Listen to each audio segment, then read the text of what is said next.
Sonic Universe issue 77. After the first page is wasted, we see all the heroes in the Sky Patrol. After Zero complains that the chair is too small for him, X says that Team Styx is somewhere else, and Styx says something about spy brooms. By this point, I've already read the story he's referring to 2 issues ahead of this because I didn't know which Special Worlds Unite battle came first in my previous timeline. It just said Special Worlds Battle 1. This panel shouldn't have had him say those 2 words, because if you did read this issue first, it would completely spoil what would have been the twist at the end of the Styx and Roll story later, and deflate the tension and suspense because you know what it was about from the start. It works better being a mystery. Anyways, Sally says to them that they need a strategy, but she doesn't say what that is. Did we really need an entire page wasted on this? Because nothing gets accomplished, and instead the page right after that is in Sigma's base. We also didn't need almost an entire page wasted on us seeing Eggman and Wily hiding from the Zeddy in their base again. The whole time they're whispering, I'm wondering why the Zeddy don't hear them. It's also forced that they're even saying this, because they should know they're just stating the obvious, and they already said this. Finally, something interesting happens, because Xander warps directly to them when they need a miracle. I should have expected this would happen to save them. I guess it seemed more intuitive that Xander would go somewhere else and show up in an arc after this one in the Mega Man comic, because he's a Mega Man character, and we have enough of those in this arc. But I guess he did need to exist to have a Deus Ex Machina for Eggman and Wily to survive.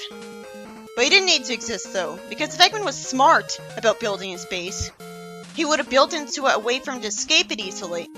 Like he'd be able to press a button to bring up an escape pod to save himself. Simply thought to do that inside AM.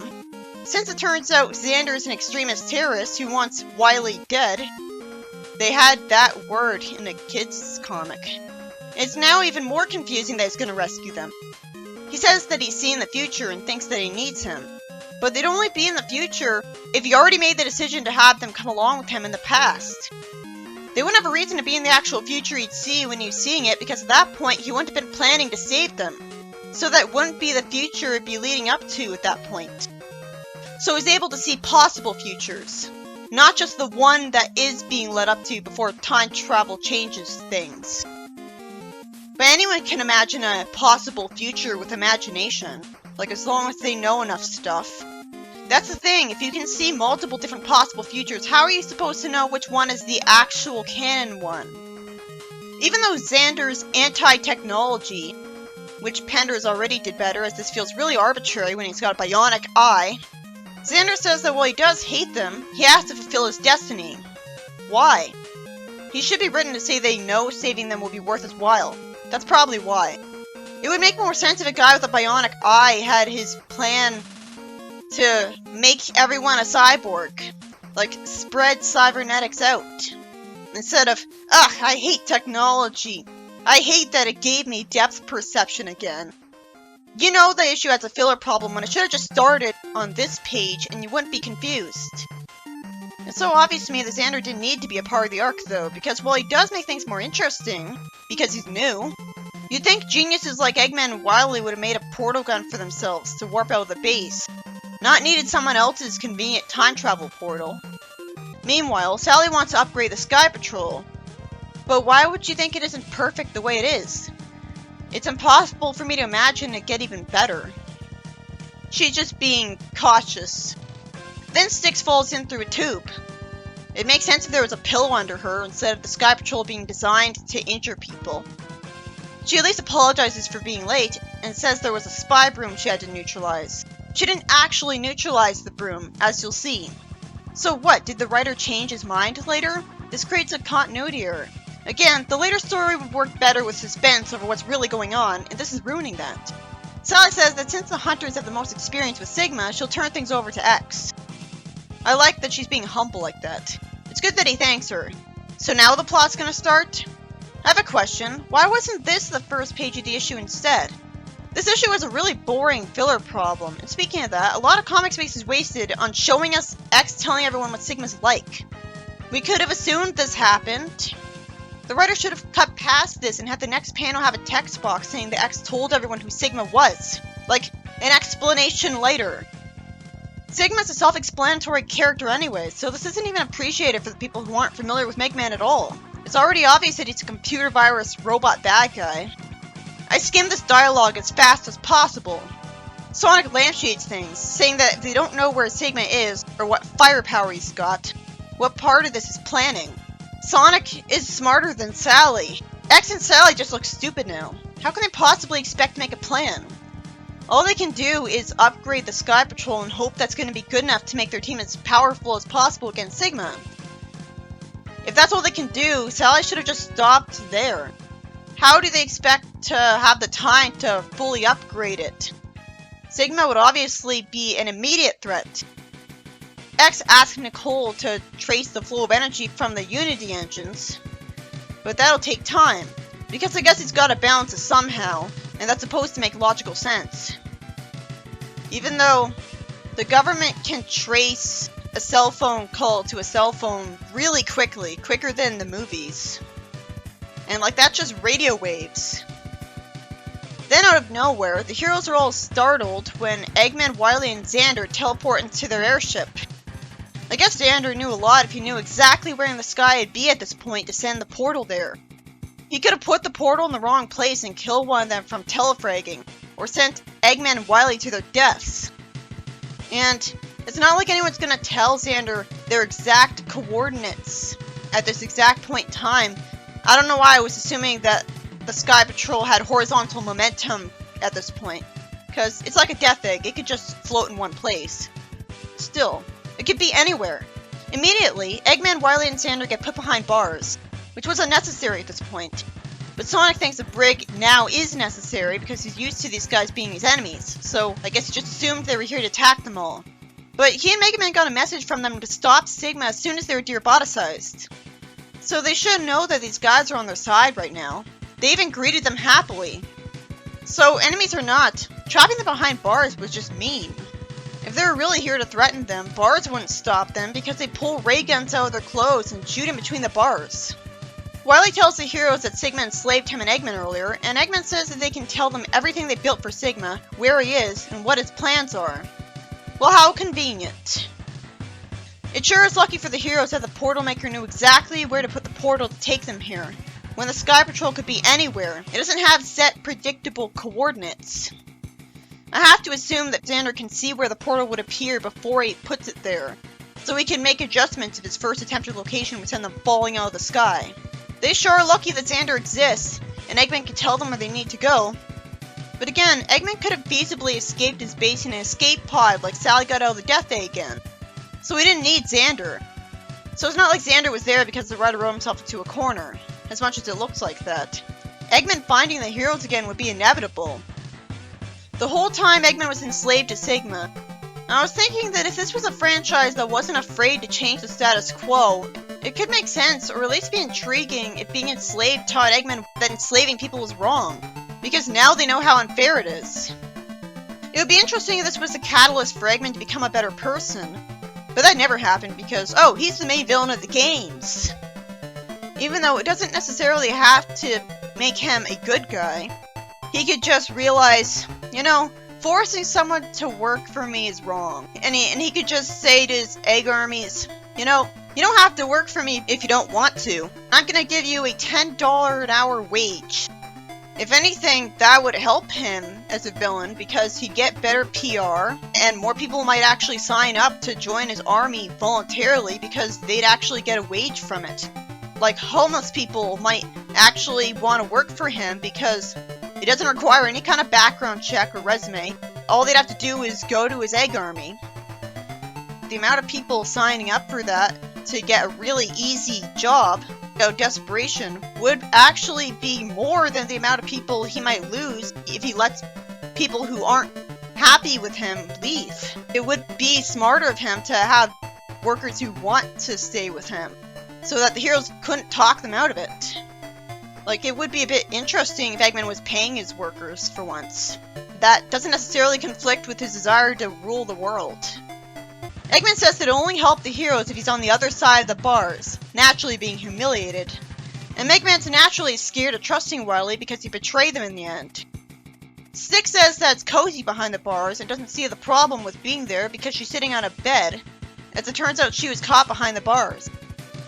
But shouldn't she realize the bed's not as good as her own bed? Well, I like how optimistic she is. X is smart enough to realize they need every advantage they can get, apologizing to Mega Man. And Sonic's nice enough to put his hand on Mega Man's shoulder and reassure him that this place is packed with good guys to keep an eye on them. Then Xander says he sees no reason to leave the place where the bars were because Destiny has no need for him right now. Naturally, Eggman and Wily are confused. I wish he also said that he's used to being in a cell. Styx approaches him with a smile, I guess not knowing he's a bad guy yet. And sadly, it cuts away instead of showing us what they talk about right away. Which is a shame because actually, I think she could sympathize with his hatred of technology. She said she hates machines in the show. She was especially hard on Orbot because of it. He also wants Wily dead, which most of the people in this world want already. So it's actually kind of frustrating because he could be a hero if he just stuck to hating Wily. But instead, of course, it's more complicated than that, because otherwise that might end the series. So instead, he's planted bombs and betrayed the military and tried to destroy good robots for no reason, which Styx would be against. The Red roams up to a corner having a hero who wants to kill Wily. She'd realize that Xander is what she could become if she let her hatred of technology consume her. Like, if she talked to him enough. Gee, it's a good thing she's not being mean to all these good robots. Wily tells Sonic that Sigma actually plans on fusing more worlds together to become even more powerful. That's a surprise, because I thought he'd stop after this, because how could he possibly get more powerful than that? How would he notice a difference after this? What's more powerful than omnipotence? It's revealed that Sigma wants to become a god. And again, there's wasted opportunity, because while Styx asks what else Xander can do than shoot portals out of his face, we don't see his response to her, or anything. It was nice of Sonic to make chili dogs for everyone, and it makes sense that Styx would immediately try to get Knuckles to buff up, trying to help him out, missing her friend. By the way, the whole time I was expecting to see a scene from what turned out to be an off panel from Sonic Boom issue 8. I always knew this was a thing, but why a missable off panel? No way she wouldn't have said all this in canon. Like, all this is obvious. There wasn't any story progression on this page.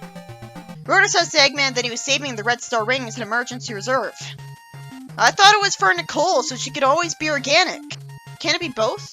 So Eggman wonders if Rotor's engine can handle the power output because it's arrogant.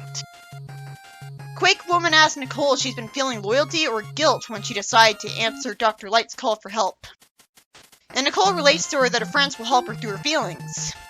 All this wasted time does is tell us that Quake has no original personality and it's just Nicole again. But if she really is a geological studies robot master, then at least that fits with her name. I like that she's a woman, but just one isn't good enough. It's no more impressive than Splash Woman. She's still the only woman. Comedy Chimp's holding a bucket with bolts in it and asks Proto Man why he's wearing a scarf, insulting him for his cold demeanor. And Proto Man just takes the bucket from him. That was a waste of a page. I don't know why you bother talking to him. I think this issue is what fans mean when they say Worlds Unite has no plot. Before that, it clearly did have a main plot. But now it's just a bunch of stuff you could skip and not be confused. I think what they really mean by no plot is that it's so slow-paced that, for the most part, there is no plot. Because there's barely any plot progression. Tails is amazed at Sparkman's power rotor and the fact that Woodman's a robot made of wood, and Eggman's a little jealous of Wily because of it. I guess Wily's kind of better at making robots then. Oh, we actually do see Styx talk a bit with Xander. I was worried he would just ignore her and brush her off because he's the designated bad guy and so he can't ever try to befriend her. Instead, she tried again with him. So she asked him what about the Illuminati, and he says that they're a fake group by two other groups to throw everyone off their trail. And Styx thinks that's crazy for some reason. She doesn't simply say that it's hard enough to believe that there's one group, let alone two. Again, she lives in a sci-fi fantasy universe where practically anything can happen, so I can't really blame her for believing this. Then the servant girl serves Sally some lunch, and Sally's unappreciative of it because it's a chili dog. She doesn't even like chili dogs like Sonic does. Didn't Clement go on a rant in his 06 review that at least wasn't compatible with Sonic because she's a princess who doesn't go on adventures? And who the fuck knows if she even likes to eat chili dogs? That's Sally too. And if Sally knew that she should have had Bunny or Antoine make lunch instead, there's no excuse for making this mistake. And X can't call up Alia or Commander Cygnus. I guess the reason is that the damage of the world unification wrecked his connection with them. Like from telefragging. But it's not explained, so the panel doesn't do its job. They'd be on the same planet as him. This whole page is a boring waste of time. Sally tells X that she, Nicole, Cream, and Roll will be his navigators. We could have learned this for the first time later when they'd actually do that. And I don't know why Styx thinks Sonic can't fight evil without a sports tape. Logically, she would tell him what the advantages of sports tape are. But God forbid she'd be written to say that. Antoine looks like an idiot because he thinks his sword is better than Zero's because it's heavier, even though its blade is clearly worse. I'd never write this. I expect him to admire Zero's sword, not be impossible to relate to. Shadow Man tells Wily they just went over to Dr. Light's side to betray him later. Why though? Why isn't he like all the other Robot Masters Wily made? Oh, because he is the most evil sounding name. How predictable. Sigma then uses a Genesis portal to resurrect a robot of his, and then confuses me because he says his DNA soul isn't fully intact. First off, how would he ever know that? And second, how would that be the case? The only way he could have brought this guy back with a portal was if he did bring a version of him here. So why would it be a fake? Sigma says he doesn't care as long as it's loyal to him, and Zavok tells him they've been discovered, as the base's sensors detected the Sky Patrol on a direct course to them. I didn't know it had sensors, but of course, they were smart Eggman to make. I'm usually not focused on trying to predict how the plot will go ahead of time. I'm usually more focused on trying to make sense of the present. And usually what I think is going to happen later doesn't. Also, I'm wondering why Sigma hasn't used Eggman's roboticizer on the Zeti by now. Oh, I guess because he knows the heroes will hold back against organic beings enough that's worth them being weaker than robots. If they're roboticized and Sonic spin dashed towards one of them, he'd go right through them, instead of just holding back. Zavok is told to keep the Sky Patrol away from the Lost Hex. I really don't think we needed to see this scene either. How high is the expendable scene count gonna get? An entire page is tediously wasted on all the heroes being ready for Sigma's forces in the Sky Patrol. Really? And the next two pages are wasted too. We already knew he'd have a big army. This issue is by Ian Flynn, and a whole lot of nothing happened. Eggman goes to the Sky Patrol. That's it. It's got a lot of good moments, I guess, because it's a crossover, so I guess that makes the story good. Like seeing Styx get along with Xander because they're both conspiracy theorists. It's especially interesting because one's a good guy and one's not. That's the only crossover moment I remember, so maybe it's not worth it. The only plot progression is that we find out the heroes are all in the Sky Patrol together and are planning on attacking Sigma's base, which they know the location of because Xander teleported to Eggman and Wily and brought them there, which isn't really contrived, I guess. But it wouldn't feel annoyingly convenient if Eggman simply made a portal to the Sky Patrol himself, instead of a bad guy being a slave to destiny and saving someone he wants dead. Nothing actually happened that mattered beyond that. You could skip this entire issue and not be confused at all. So the whole thing was a waste of time where the main plot's pacing ground to a halt. Normally Sonic Universe focuses on characters other than the main ones. You might actually be expecting a story that shows us where Shadow went to. But instead, it doesn't follow the rules of Sonic Universe.